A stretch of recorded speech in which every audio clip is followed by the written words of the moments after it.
Taking a closer look at this example, 65% of 80 is some number. I've boxed off each of these positions because they fit into these three positions in a normal kind of problem. The very first box of this equation holds either the fraction, the decimal, or the percent number. In this problem, we have a percent number. So 65% would go into this box.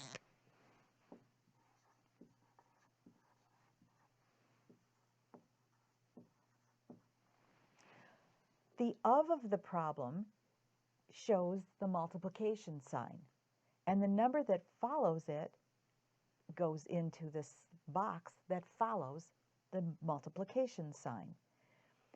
Is shows the equal sign. As you can see, 80 is wedged between the of and the is.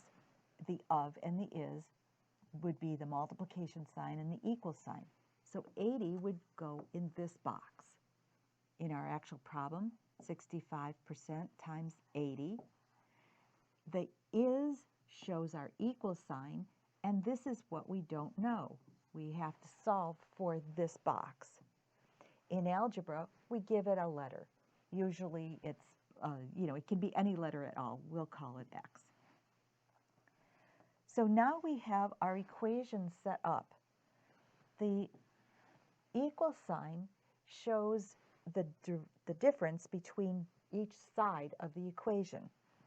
The answer side from the actual work area side. In this case, both of our numbers are together. So no numbers have to jump over a wall or anything. They're just together. We do exactly as the symbol tells us to.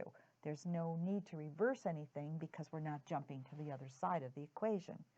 So in this particular case, we're going to multiply 65% times 80.